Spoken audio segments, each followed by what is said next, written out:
చాలా చోట్ల క్రిస్టియన్స్ ని చంపేస్తున్నారు కదండి.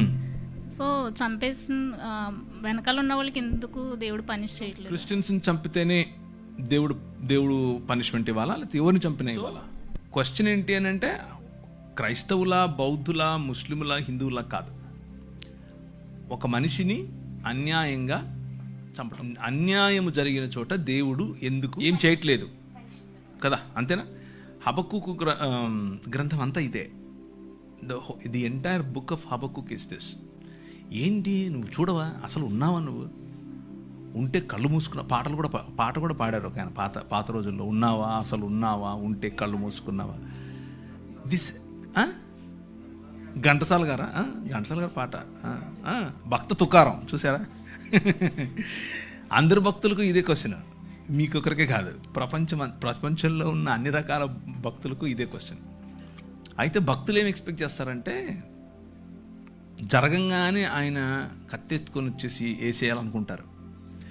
But God doesn't work like that. ఆయన అలా పనిచేయడు. ఆయన ఏమంటాడు అని అంటే, నా ప్లాన్ ఒకటి ఉంది, నేను చేస్తున్నా. అప్పుడు హబక్కుకు కోపం వచ్చి దాన్ని ఏమంటారు, అలిగితాడు.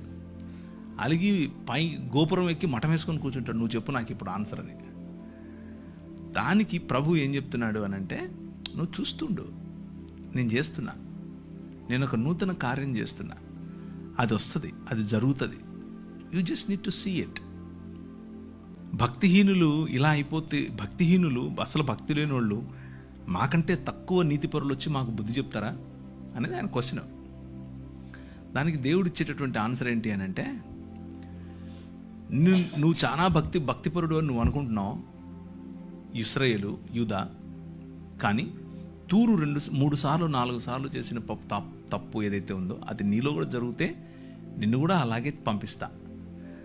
దమిష్కు 3 సార్లు 4 సార్లు చేసిన తప్పు ఏదైతే ఉందో అది నీలో ఉంటే నిన్ను కూడా అదే చేస్తా. హోషేయ గ్రంథం అంతా ఇదే. సో చిరుత పులుల వల్ల ఎగిరేటటువంటి గుర్రాలు కలిగినటువంటి కల్దీయులను లేపి మీ మధ్యకు తీసుకొస్తా.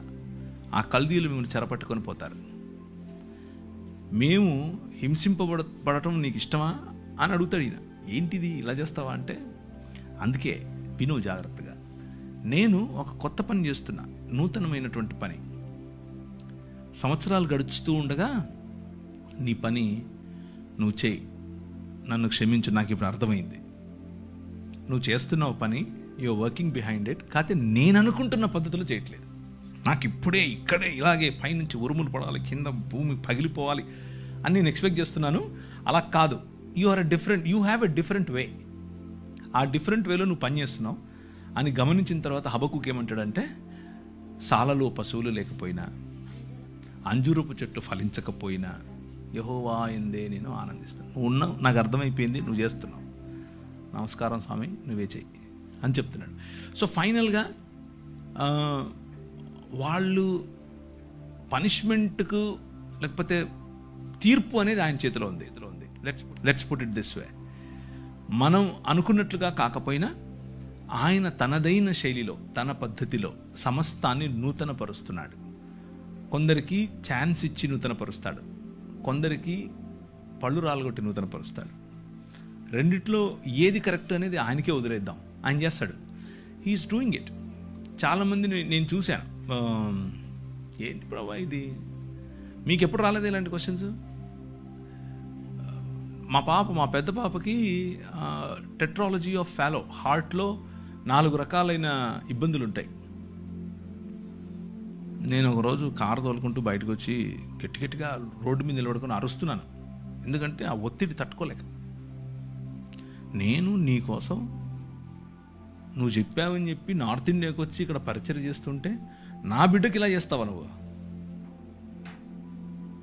నా క్వశ్చన్ సేమ్ హబక్కుక్ క్వశ్చనే. నా బిడ్డకి ఇలా చేస్తావా, ఆమెను ఇలా చేస్తావా? ఇక్కడే టైప్లో అనమాట, కమండలో వచ్చి నీళ్ళు తీసేసి టైప్లో. ప్రభు అన్నాడు, ఏం మాట్లాడలేదు ఆయన, ఏం మాట్లాడలా. ఒక 2 ఏళ్ళు నేను అలిగా ఆయన మీద. వాక్యం చెప్తున్నా, తిరుగుతున్నా, మొత్తం ప్రపంచం అంతా వెళ్తున్నా, కానీ ఆయనతో మాటలు లేవు, అలిగా అనమాట. Then one day God spoke to me and said, చూస్తూ ఉండు నువ్వు, ఆ 2 ఏళ్లలో 1 సంవత్సరం తర్వాత ఒక మంచి డాక్టర్ని పరిచయం చేశాడు. ఆ మంచి డాక్టర్ ఆపరేషన్ చేసి కరెక్ట్ చేశాడు. కరెక్షన్ అయిపోయిన తర్వాత ఆమె she's just like any other normal child, no difference. So మనం అనుకుంటున్నట్లుగా కాకపోయినా ఆయన ఈ ప్రపంచంలో నూతనంగా ఏదో చేస్తున్నాడు. దాన్నే మనం నూతన సృష్టి అంటున్నాం, దాన్నే దేవుని రాజ్యం అంటున్నాం. ఆ దేవుని రాజ్యం వచ్చినప్పుడు, నూతన సృష్టి వచ్చినప్పుడు మనకు స్పష్టత చాలా వస్తుంది. కీర్తనల్లో 1/3 కనీసం ఒక 30% కీర్తనలు అన్నీ ఇవే. ఏంది ఇలా అయిపోతుంది, రాత్రిపూట తలగడంతా తడిసిపోతుంది, అయినా నువ్వు చూడవా, నువ్వు వినవా, నువ్వు కలుగు చేసుకోవా అనేవే కీర్తనలు. So the book of Bible is full of emotion from humans. మనుషుల నుంచి ఇమోషన్ ఎక్కువ ఉంటుంది దేవుని వైపు. దేవునితో కొట్లాడటం, దేవునితో అలగటం, దేవునితో స్ట్రగుల్. ఇది మతం ఏమనుకుంటుందంటే, ఎంత గర్వం రా నీకు, దేవుణ్ణి, ఆయన నాయన, హీస్ అవర్ డాడ్, నాయన, ఆయనకి ఇష్టం.